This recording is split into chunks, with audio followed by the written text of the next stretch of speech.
Have you ever opened your mouth to speak English, only to freeze as your brain scrambles through translations, word by word, sentence by sentence, turning a simple chat into a mental marathon? Yeah, I've been there, heart pounding, words stuck in traffic. But what if I told you the key to unlocking fluent, fearless English isn't cramming vocab lists or perfect grammar? It's ditching the translator in your head and learning to think in English.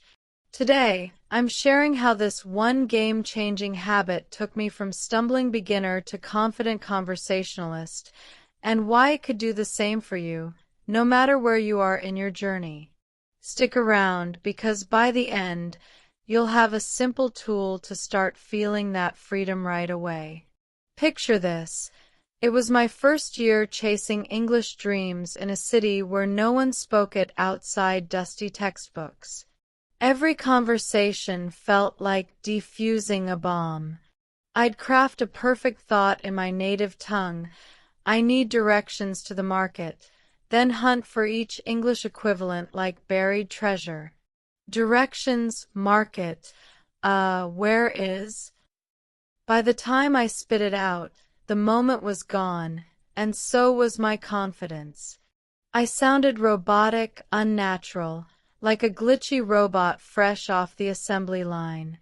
It wasn't just slow, it was exhausting. And here's the kicker. I watched native speakers flow through talks like water, no hesitation, no mental gymnastics. That's when it hit me. They weren't translating. They were living in English, thoughts and words as one seamless stream.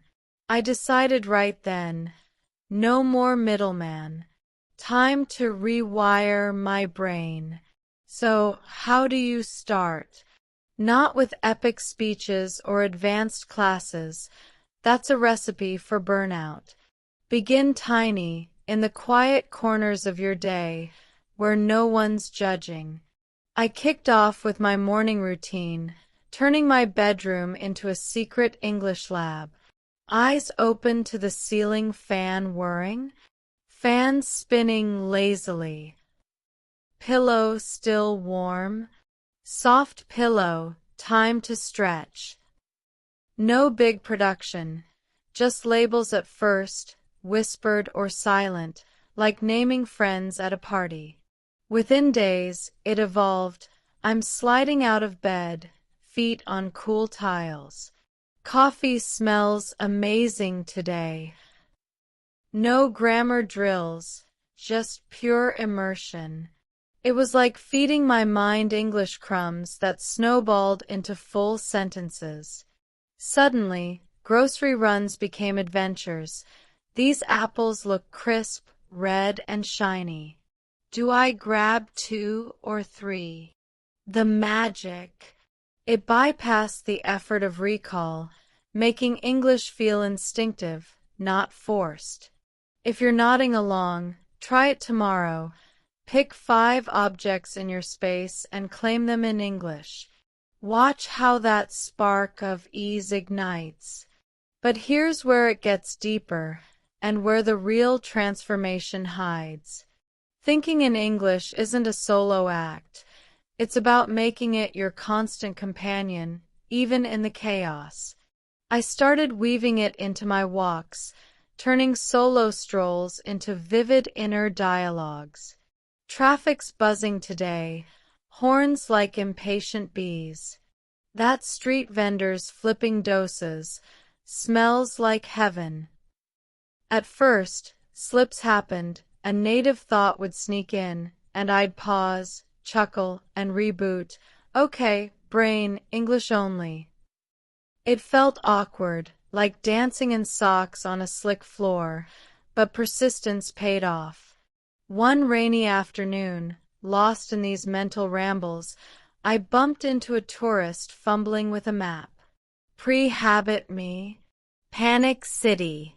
But that day, excuse me, looking for the old fort? It's 2 blocks left.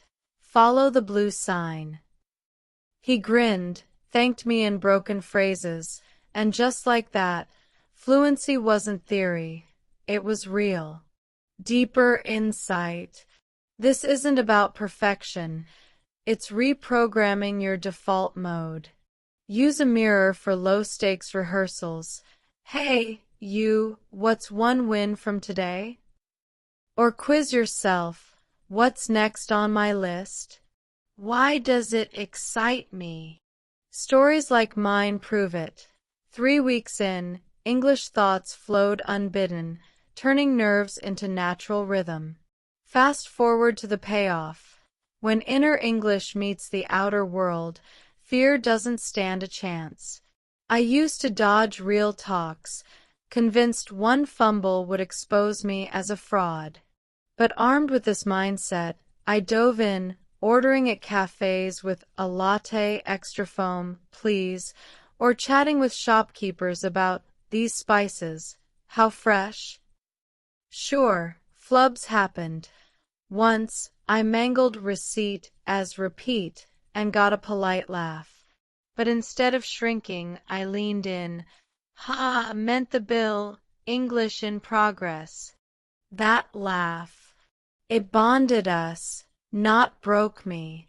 The lesson from 100 tiny triumphs. Mistakes aren't roadblocks. They're mile markers. Join an online chat circle, narrate your commute aloud, safely, or even vent to your houseplant. Consistency compounds. What starts as stilted whispers becomes bold banter. You're not just speaking, you're owning the language. So, as we wrap this up, remember, fluency blooms not from flawless lessons, but from fearless thoughts in English, one habit at a time. Your takeaway? Tonight, before bed, replay your day in 3 English sentences.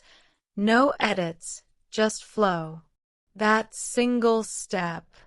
It's your launch pad to a bolder voice. With that said, thanks for watching, and until next time.